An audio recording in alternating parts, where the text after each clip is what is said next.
खुशखबर आनंदाची बातमी. खुशखबर आनंदाची बातमी. राज्यातल्या लाडक्या बहिणींसाठी लाडकी बहीण योजनेच्या 19व्या हप्त्याच्या वितरणासंदर्भात म्हणजेच जानेवारीच्या हप्ते वितरणासंदर्भात एक दिलासादायक बातमी येत आहे. ज्या महिलांना डिसेंबरचा हप्ता मिळाला असेल आणि त्या महिला जर जानेवारीच्या हप्त्याची आतुरतेने वाट पाहत असेल तर अशा महिलांसाठी एक मोठी खुशखबर असणार आहे. आणि त्यानंतर ज्या महिलांना नोव्हेंबर आणि डिसेंबर मध्ये हप्ता मिळाला नसेल तर अशा महिलांना सुद्धा 4,500 रुपये जमा होणार असल्याची एक महत्वपूर्ण माहिती समोर येत आहे. तर आपण समोरच्या व्हिडिओमध्ये याच संदर्भातली माहिती पाहणार आहोत की कोणत्या लाडक्या बहिणींना जानेवारीचा हप्ता हा फक्त एक म्हणजेच 1,500 रुपये येणार आहे आणि कोणत्या लाडक्या बहिणींना 4,500 रुपये येणार आहे.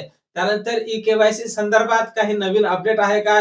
ज्या लाडक्या बहिणींची ई केवायसी चुकीची झाली असेल, ज्या महिलांनी ई केवायसी करताना चूक केली असेल, त्या लाडक्या बहिणींची दुरुस्ती ही कशा पद्धतीने चालू आहे. आणि त्यानंतर काही महिलांनी केवायसीच केली नाही तर अशा महिलांसाठी काही नवीन ऑप्शन तयार आहे का? आणि ज्या महिलांना डिसेंबरचा हप्ता मिळाला त्यापैकी सुद्धा काही महिला या अपात्र होण्याची शक्यता आहे काय? या संदर्भातली माहिती समोरच्या अगदी थोड्याशा व्हिडिओमध्ये आपण पाहणार आहोत. त्यापूर्वी तुम्ही जर नवीन असाल तर नक्कीच आपल्या व्हिडिओ लाईक करून चॅनलला सबस्क्राईब करा.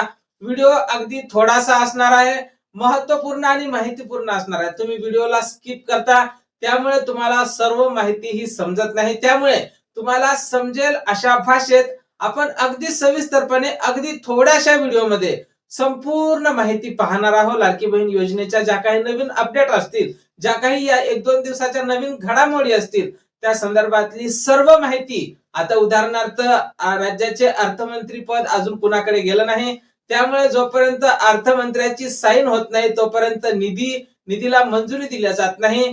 तर हे ज्या काही घडामोडी आहे त्या सर्व घडामोडी कशा होतील आणि तुम्हाला पैसे कसे जमा होतील आणि कधी होतील या संदर्भातली माहिती आपण समोर पाहणार आहोत. नमस्कार, मी भाऊसाहेब घोडे स्वागत करतो तुमचं लाडकी बहीण योजनेच्या एका नवीन व्हिडिओमध्ये. तर पाहून घ्या, सर्वात महत्वाचा आणि सर्वात मोठा जो प्रश्न आहे तो ज्या महिलांना नोव्हेंबर आणि डिसेंबर मध्ये हप्ता आला नाही त्यांचा सर्वात मोठा प्रश्न आहे. कारण ज्या महिलांना रेग्युलर मध्ये पैसे येत आहेत त्या महिलांची फारशी चिंता नाही, पण ज्या महिलांना नोव्हेंबर डिसेंबर मध्ये पैसे आले नव्हते त्या महिलांची चिंता अजून वाढत चाललेली आहे. मिळालेल्या माहितीनुसार वेगवेगळ्या जिल्ह्याच्या ज्या काही अपात्र झालेल्या महिलांची संख्या आहे त्यांची संख्या हळूहळू समोर येत आहे. काही जिल्ह्यामध्ये 50,000, काही जिल्ह्यात 60, 70, 80, 90, 1 लाख, 1.25 लाख, 1.5 लाखांपर्यंत या एका जिल्ह्यातल्या एवढ्या लाडक्या बहिणी या नोव्हेंबरच्या आणि डिसेंबरच्या हप्त्यात केवायसीच्या कारणाने या अपात्र करण्यात आलेल्या आहेत. जवळपास राज्यात 2 कोटी 2.5 कोटींपेक्षा जास्त महिला लाभार्थी होत्या. त्यापैकी आता जवळपास 80-86 लाख म्हणजे 90 लाखांच्या जवळपास केवायसीच्या कारणाने ह्या अपात्र करण्यात आलेल्या आहे. तर त्यांना जानेवारीचा लाभ हा मिळेल का? सर्वात मोठा प्रश्न.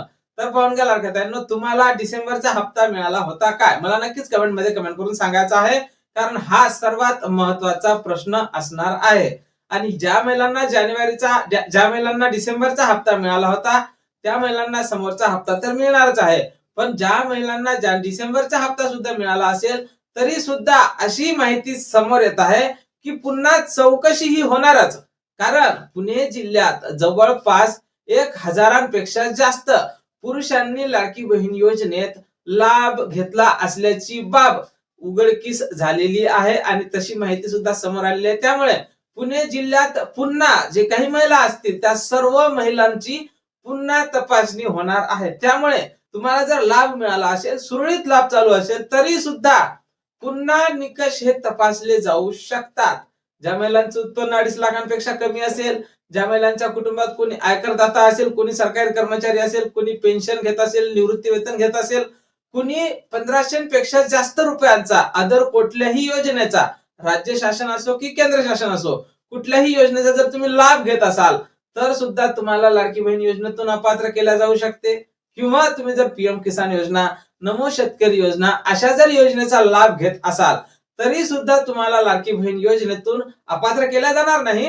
पण तुमचे पैसे जे काटून तुमचे पैसे तुम्हाला 500 रुपये दरमहा पे केले जातील. म्हणजेच तुमची 1,500 रुपयांची भरणा ही कंप्लीट करणार आहे सरकार. पण ज्या महिलांना नोव्हेंबर डिसेंबर मध्ये हप्ता आला नाही तर त्यांची केवायसी ही सध्या स्थितीत सुरू झालेली आहे. अंगणवाडी सेविकेकडे त्या संदर्भातली यादी सुद्धा जाहीर झालेली आहे. ज्या महिलांची नावे त्या यादीत असतील अशाच महिलांची केवायसी होणार आहे.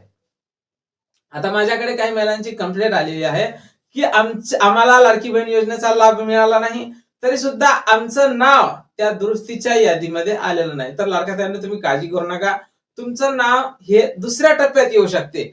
त्यानंतर दुसरा एक प्रश्न निर्माण झालेला आहे की अंगणवाडी सेविकांनी हे काम करण्यास नकार दिलेला आहे. ऑफलाईन पद्धतीने केवायसी करण्यास नकार दिलेला आहे. तरी पण काही ठिकाणी केवायसी ची प्रक्रिया ही सुरू झालेली आहे. त्यामुळे तुमचं नाव जर त्या यादीत असेल तर तुम्ही नक्कीच केवायसी ही करून घेतली पाहिजे. ऑफलाईन पद्धतीने केवायसी होणार आहे. आणि त्यानंतर तुम्ही चिंता करू नका. तुमचे जे काही हप्ते पेंडिंग आहेत, मिळालेल्या माहितीनुसार ते 4,500 रुपये 3 हप्त्याचे तुम्हाला एकत्रितपणे मिळणारच अशी बातमी समोर येत होती की पेंडिंग असलेला लाभ हा मिळणार नाही. बऱ्याच युट्यूब चॅनलवर या संदर्भात चर्चा झाली होती.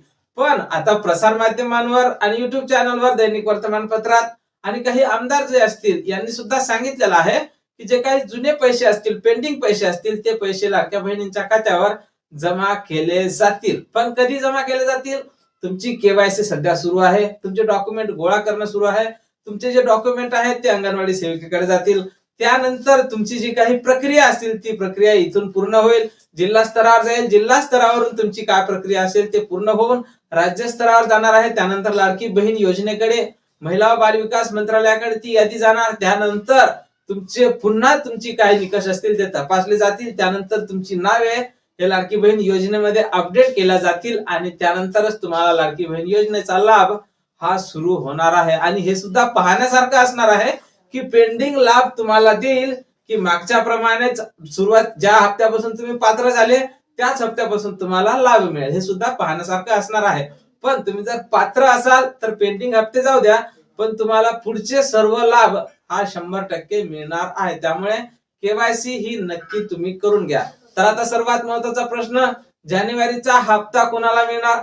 तर ज्या महिलांनी केवायसी ही सुरळीतपणे केली असेल आणि तुम्हाला जर आतापर्यंतचा सर्व लाभ हा सुरळीतपणे मिळत असेल, किंवा काही महिलांना नोव्हेंबर पर्यंत लाभ मिळाला नव्हता, काही कारणाने जून जुलै महिन्यात त्यांना अपात्र करण्यात आलं होतं, आणि त्यानंतर जर काही महिलांना डिसेंबर मध्ये हप्ता मिळाला असेल तरी सुद्धा तुम्ही 100% लाडकी बहीण योजनेसाठी पात्र असणार आहात. आणि त्यानंतर काही महिलांनी अर्ज भरते वेळेस त्यांचं वय 65 किंवा 64 असेल. आता जर त्यांचं वय वाढून गेलं असेल तर अशा महिलांना सुद्धा लाडकी बहीण योजनेतून बाहेर काढण्यात येणार आहे. कारण वयोमर्यादा तर तीच असणार आहे ना, 21 ते 65 वर्ष. त्यामुळे तुमचं वय जर आता वाढलं असेल तर तुम्हाला नक्कीच लाडकी बहीण योजनेतून अपात्र करण्यात येणार आहे. त्यानंतर आता सर्वात महत्वाचा विषय, जानेवारीचा हप्ता हा कधी मिळणार? तर पाहून घ्या, मिळालेल्या माहितीनुसार जानेवारीचा जो हप्ता आहे तो तुम्हाला 7 फेब्रुवारीच्या अगोदर, आता 7 फेब्रुवारीच्या अगोदर मिळणं कसं काय शक्य? कारण अजूनपर्यंत जीआरच आला नाही ना. त्यामुळे जीआर जर आला नसेल तर मग हप्ता 7 तारखेला कसा मिळेल? कारण आजची 4 तारीख आहे. 2-3 दिवसाची प्रोसेस असते जीआर आल्याच्या नंतर. त्यानंतर पैशाचं वितरण हे सुरू होत असते. पण कसलीही शक्यता ही नाकारता येत नाही. कारण या अगोदर आपण पाहिलं असेल, महानगरपालिका निवडणुकीच्या दरम्यान ही गोष्ट घडलेली आहे की कसलाही जीआर नाही, कसलीही घोषणा नाही, डायरेक्ट पैसे वितरणाला सुरुवात झाली आणि लाडक्या बहिणींच्या खात्यावर ते पैसे जमा झाले. त्याचप्रमाणे इथे सुद्धा तीच पद्धत इथे सुद्धा वापरली जाऊ शकते. डायरेक्ट तुमच्या खात्यावर पैशाचं वितरण हे सुरू केले जाऊ शकते, किंवा आज उद्या हे 48 तास थोडेफार महत्वाचे असणार आहे. कारण या 48 तासात जर जीआर प्रसिद्ध झाला तर मग 1-2 दिवसात तुमची काय प्रोसेस असेल ते होईल. आणि किमान उदाहरणार्थ धरून घ्या, 6 तारखेला जरी सुरुवात झाला तरी पण एकाच दिवसात सर्व लाडक्या बहिणींच्या खात्यावर पैशाचं वितरण आता होत आहे. कारण आपण 2-3 हप्ते पाहत आलेलो आहोत. एकाच दिवसात लाडक्या बहिणींच्या खात्यावर, सर्व लाडक्या बहिणींच्या खात्यावर या पैशाचं वितरण हे होत आहे. त्यामुळे एका दिवसात 6 तारखेला सुद्धा सर्व लाडक्या बहिणींच्या खात्यावर पैशाचं वितरण होऊ शकते. पण समजा जर पैसे 7 तारखेच्या अगोदर जमा झाले नाही तर तुम्हाला विलंब होऊ शकतो. आणि विलंब किती होणार? तर जवळपास 11-12 तारखेपर्यंत मग तुम्हाला पैसे येणारच नाही. कारण मग त्यानंतर जीआर येईल आणि जीआर आल्याच्या नंतर 2-3 दिवस त्यांची काही प्रोसेस असते आणि नंतर मग वितरणाला सुरुवात होईल. 4 ते 5 दिवस वितरण चालू राहत असते. पण मागचा जर आपण अनुभव घेतला तर फक्त एकच दिवसात वितरण झालं. पण जर आपण जुन्या पद्धतीने चालतो म्हटलं तर 4-5 दिवस त्याचं वितरण होते आणि मग पात्र लाभार्थी महिलांपर्यंत त्याचा लाभ हा पोहोचत असतो. म्हणजे तुमचं वितरण हे जवळपास 15-16 तारखेपर्यंत जाऊ शकते. 7 तारखेला निवडणूक, 9 तारखेला मतमोजणी. त्यामुळे सर्व जी यंत्रणा असणार आहे सरकारची, तर सर्व निवडणुकीकडेच असणार आहे. त्यामुळे तुम्हाला मग 7 तारखेच्या जर अगोदर वितरण झालं नाही, तर नक्कीच तुमचे वितरण 15 तारखेपर्यंत जाणार आहे. लाडक्या मी आशा करतो की तुम्हाला जी काही मी सविस्तरपणे माहिती सांगितली असेल ते समजलीच असेल. त्यामुळे तुम्ही नक्कीच 100% आपल्या व्हिडिओला लाईक करून चॅनलला सबस्क्राईब कराल आणि आपल्याला सपोर्ट करण्यासाठी नक्कीच हाईप करायला विसरायचं नाही. कमेंट मध्ये तुमचं नाव, गाव आणि जिल्हा टाकायला बिलकुल विसरायचं नाही आणि तुम्ही हा व्हिडिओ कुठून पाहत आहात हे सुद्धा नक्कीच मला कमेंट करून सांगायचं आहे. भेटूया पुढच्या एका नवीन व्हिडिओमध्ये महत्त्वपूर्ण माहिती सोबत. तोपर्यंत खुश राहा, आनंदी राहा आणि पाहत राहा भाऊसाहेब घोडे महत्त्वपूर्ण माहिती या चॅनलवरचे व्हिडिओ. जय महाराष्ट्र.